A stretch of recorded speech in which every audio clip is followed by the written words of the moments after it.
আমারে জানে মাইরো না, বলে তোর সাজা হইল 1 মাস কারাভোগী জীবন যাপন করা লাগবে, আমরা তোরে কারাবন্দি করে রাখবো, তুই মোহাম্মদ নবীর নাম আমাদের বাড়ির সামনে নিলি কেন?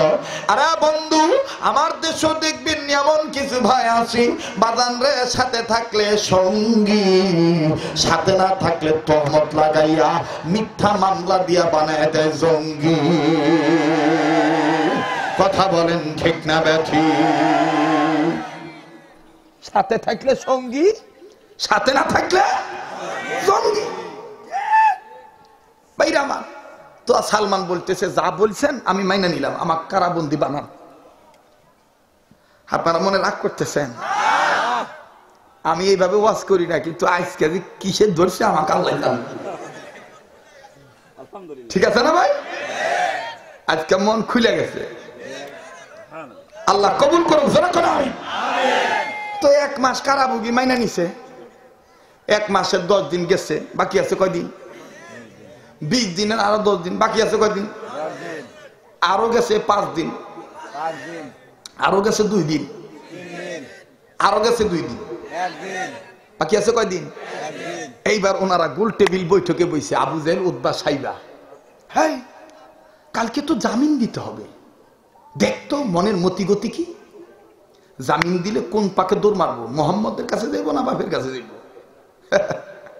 কিছু কিছু খাটাস মনে করে নামাজীদেরকে আটকায় থুইয়া মসজিদ বন্ধ করে দিলে মনে হয় নামাজের স্বাদ ভুলে দিব। না, ইমানদারদেরকে যত আটকাইবা তত ইমানদারদের ইমানের বারুদ আরো জ্বলে উঠে। তোমরা জানো না, ইসলাম কায়েম করতে গেলে, নামাজ প্রতিষ্ঠা করতে গেলে ইসলাম নামক বট গাছের গোড়ায় রক্ত ঢালতে হয়, আর সেই রক্ত ঢালাটা ইমানদাররা কখনো কারাবন্দী হয়ে, গৃহবন্দী হয়ে, এমনকি ফাঁসির কাছে ঝুলে জীবন দিয়ে প্রমাণ করতে রাজি আছে ইমানদাররা।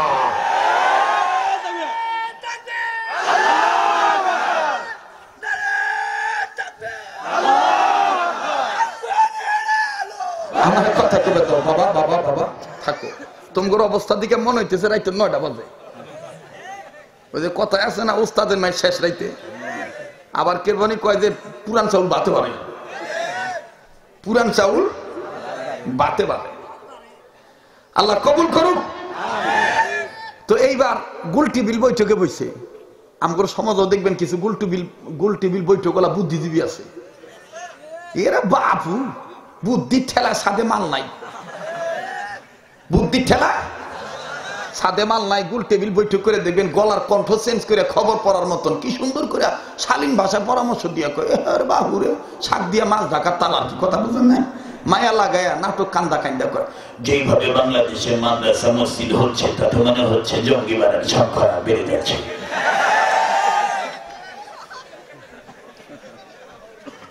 বাস্তব না বাস্তব? গোল টেবিল বৈঠক ওরা মনে করছে এটা আমরা কই হারি না, আমরাও এই রঙে কয়ে দিই। তোমাদের এই সমস্ত বুলসার আমল তাবো এগিয়ে দিলে ফেসাল বাংলাদেশে চলবো না। এ বাংলাদেশ ওলি আল্লাহর দেশ, ইসলামী আন্দোলন কর্মীদের দেশ, এদেশ চরমনায় পীরের দেশ, তবলিগ ওয়ালাদের দেশ, মাদ্রাসা মসজিদ ওয়ালা, টুপিওয়ালা, দাড়িওয়ালা, কালমা ওয়ালাদের দেশ।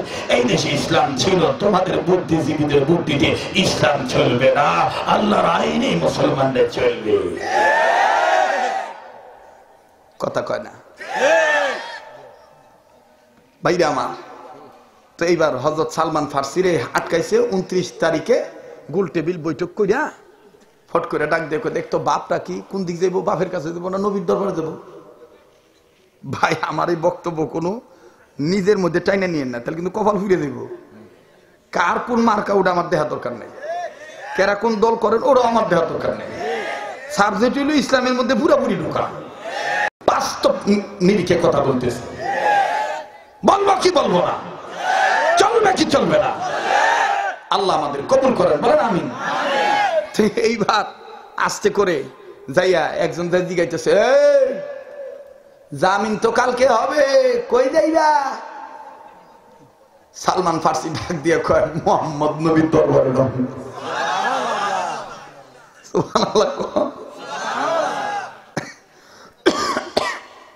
বার্তাবাহক খবরদাতা আবু জাহেলের কাছে কয়, নেতাজি অবস্থা ভালো না, এটি আরো বাড়ছে।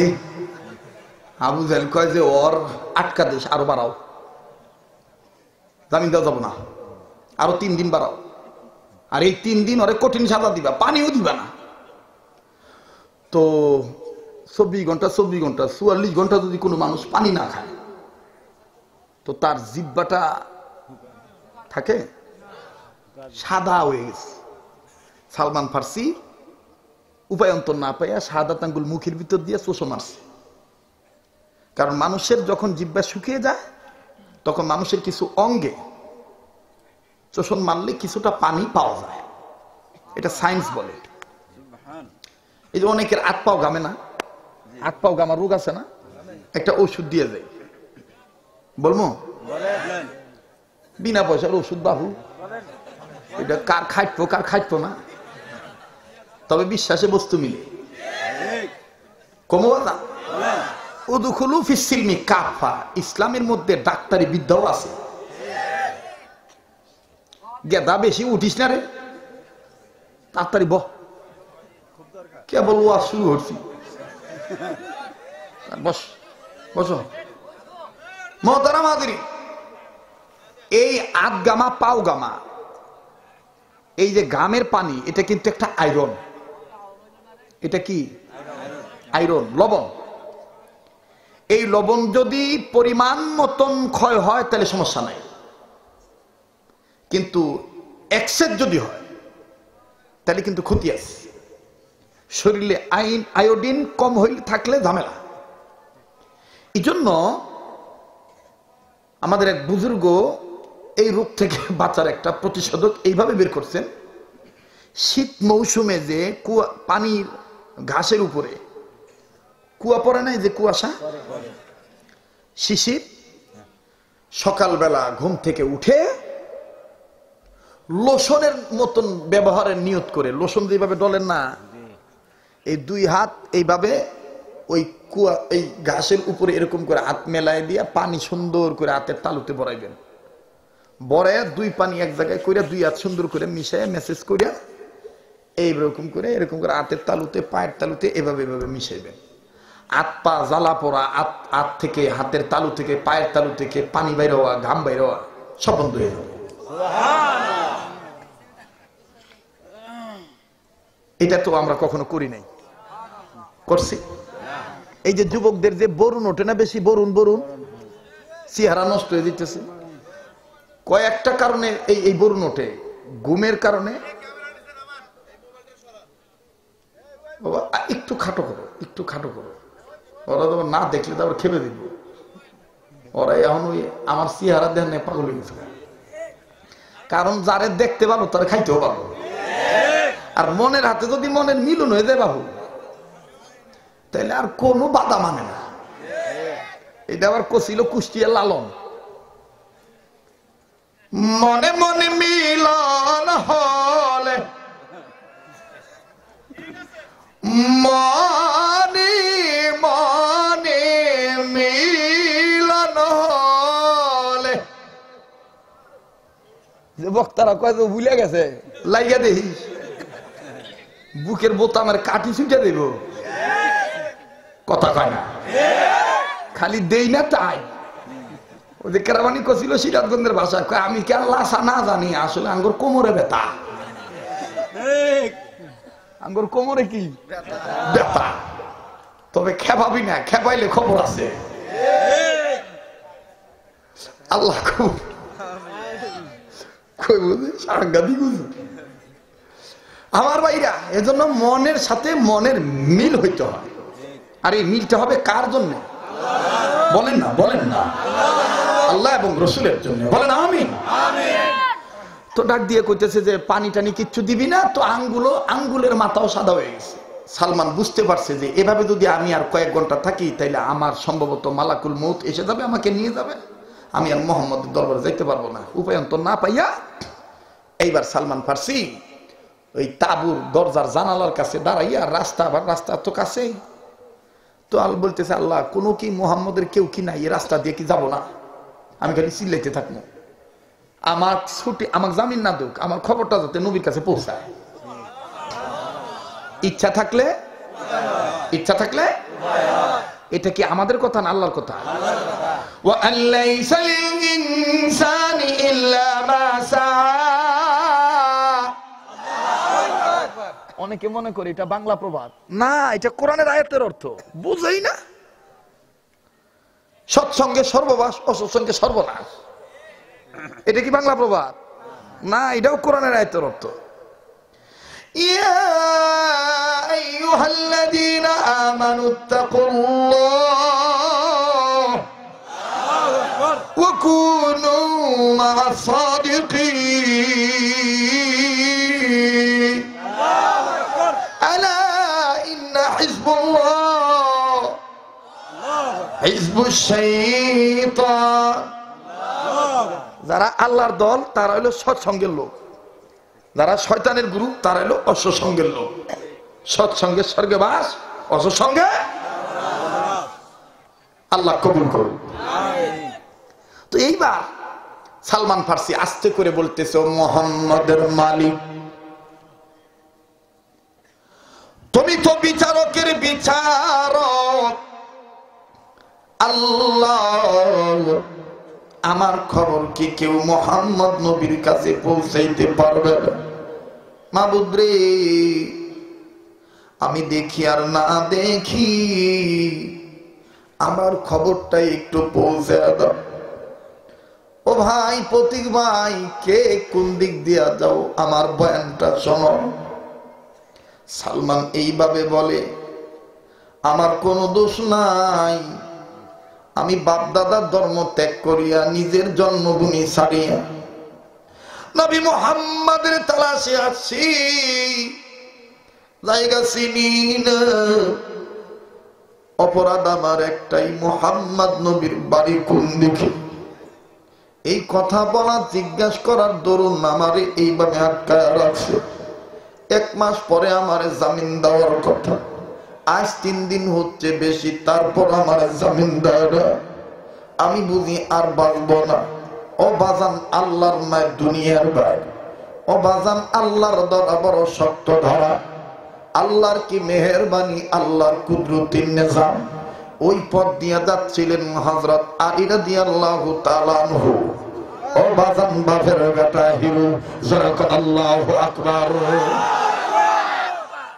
হযরত আলী কেবলই নবীর মজমা থেকে আইসে বিদায় নিয়া, হুজুর আমি যাইতেছি 2 সপ্তাহ লেগে ব্যবসা করার লেগে, আমি যাইগা হুজুর, দেখা হইব না। নবীজি খুশি মনে বিদায় দিছে। তো ব্যাগ বস্কা নিয়ে যখন রওনা দিছে, প্রতিমতো যখন এই গৃহবন্দী লোকটার আওয়াজ শুনছে, টয় টুপলা থুইয়া কয়, কে আপনি? তো কয়, আমার নাম সালমান। বাড়ি কই? ফরাসি। ও, এখানে কি হয়েছে? কয় যে বাড়িওয়ালা আমার আটকারে থুইছে। কেন গিয়া? কয় যে আমি মুহাম্মদ নবীর বাড়ি চিনি না। মুহাম্মদ নবীর কাছে কালেমা পড়ে মুসলমান বয়স্ক মানুষ, তাফসীরের কিতাবে আছে উম্মতে মুহাম্মাদীদের মধ্যে শেষ সময় সবচেয়ে বেশি হায়াত যিনি পাইছিলেন, বয়স্ক সাহাবী, তার নাম সালমান ফার্সি। কোন কোন বর্ণনায় আছে 125 বছর, কোন কোন বর্ণনায় আছে 135 বছর। এই সালমান ফার্সি রাদিয়াল্লাহু তাআলা আনহুর ব্যাপারে হযরত আলী বলতেছেন যে এরকম ঘটনা, বেচারা খালি এতটুকু জিজ্ঞাসা করছে মুহাম্মাদের বাড়ি কোন দিকে।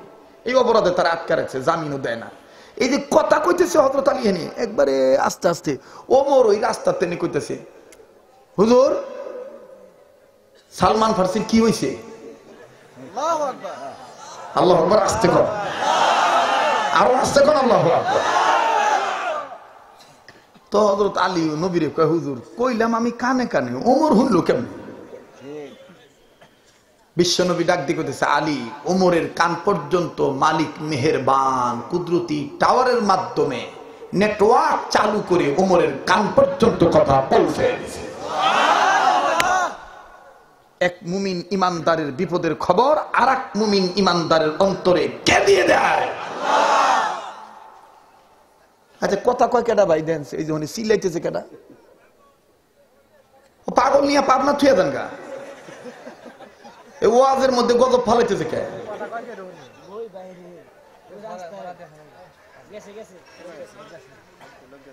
এবি কিছু লোক অপপ্রচার করছে, শরীয়তপুরে আসবো না, কথা কয় না। এই জন্য লোক আজকে একটু কম হয়েছে, আবার আমার আসতো একটু লেট হয়েছে। আর বিশ্বাস করেন বগুড়া থেকে টাইম নিয়ে যদিও রওনা দিই, কিন্তু 40 মিনিট জায়গা রাস্তার এই খড়খড়ি ফেরফেরি, এখন এই রোড থেকে বগুড়া যাওয়া মানে একটা মরণ ফাঁদ। কথা কয় না, রাস্তা আগানো যায় না, বিশেষ করে সন্ধ্যা 7টার পর থেকে ফজরের আজান পর্যন্ত রাস্তা আগানো যায় না। তো যাই হোক, আমার বাইরে তো এখন শয়তান চিন্তা করছে যে এগোর ওয়াজ তো জমে গেল, লোক কম হলে কি হবো, ওয়াজ তো হইতেছে খুব, ওদের দিশা ফিসা না পায়, পাগলের উপরে পাগলা কুত্তা খেপাইছে। আমরা আবার পাগলা কুত্তা আমরাও খেদাইবার জানি, কথা কয় না, যেমন কুকুর তেমন মুগুর। ওই আঙ্গুর এক হুজুর ছিল ব্রাহ্মণবাড়িয়ার বড় হুজুর রহমতুল্লাহ, ট্রেনে যাইতেছে, তো ট্রেনের সিট হইলো মুখামুখি, ওনার সামনে এক লোক কোটটাই পইরা ঠ্যাঙের উপর ঠ্যাং তুইলা বামাতে চা খাইতেছে। তো হুজুর কইতেছে, বাবা আপনার ধর্ম কোনটা? কয় আমি মুসলমান। কত কাম যে করতেছেন কি কাম? তো শয়তানি কাম, বামাতে চা খান, ডাইনাতে খান। হুজুর কি খারাপ কথা কইছে? কথা কয় না, খারাপ কথা কইছে না বাবু। ওই চ্যাংরা করছে কি খেয়ে পেয়া হুজুরে নরম পায়, হ্যাঁ হুজুর খালি এক হাত দেখেন আর এক হাত দেখেন না, নাই হাত আল্লাহ দিছে, বাম হাত আল্লাহ দেয় নাই। হুজুর চিন্তা করে দেখলো যে এর তো সোজা আঙ্গুলে গিয়ে উঠবো না, যেমন কুকুর এমন মুকুর নাকবো। হুজুর এখন হুজুরেরও পিক আপ বাড়া কয়, হ্যাঁ ঠিকই তো, আর তো আল্লাহ দুইটাই দিছে, একটা ডাইন হাতে একটা বাম হাত, তো মুখ তো আল্লাহ দুইটাই দিছে, একটা উপরে দিছে একটা নিচে দিছে। তো উপরেরটা দিয়ে গরম চা খাইতেছিস কেন, নিচেরটা দিয়ে গরম চা খা।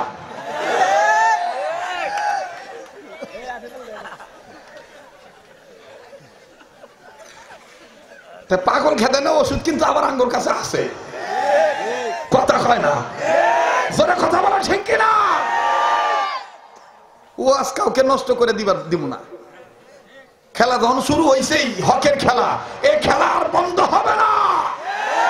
এই খেলা খেলতে খেলতে মিলে যাবে জান্নাতি মেলা, হয়তো বা ডুবে যেতে পারে আমাদের জীবনের শেষ বেলা।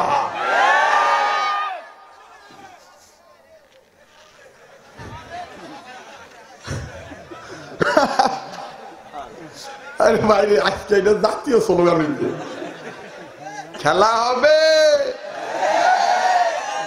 কি কায়দা করে। তবে ওনারা রাজনৈতিক খেলা খেলুক, আমরা জান্নাতি খেলা খেলবো, ঠিক কিনা বলেন? আমরা ইমান আমল নিয়ে খেলবো, এই জন্যই জালসা দেওয়া, কারোর পক্ষে বিপক্ষের জন্য না, কথা কম ঠিক কিনা? কারা কারা একমত একটু তাকবীর দিয়ে প্রমাণ করে দেন। নারা তাকবীর, নারা তাকবীর, আল্লাহু আকবার। মাশাআল্লাহ, এরা আজকে যাইব না,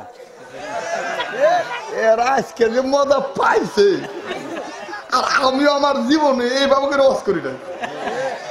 এবারে বাইঙ্গা বাইঙ্গা খুলে খুলে ওই দেখো মাফলার খুলতেছে, মাফলার খুলে আইটা বসতেছে। আর যারা মনে করো যে পেশাবের চাপ আছে, ওরা মাঝে মাঝে উঠবই, কি করবে কও, নাট বল্টু ঢিলে ও আজ আসলে খালি মুতা ধরে, আর জায়গা গেলে মুখ ধরে না। চার দোকানে পয়সা যে গপ্প পাইবার তাহে মান্না চা খায়, কত মাসের যে বাহিতে পাইব চাওলা, এটা কোনো খবরও নাই, তখন আর মুতা ধরে না, খাট জানি কখন খায়,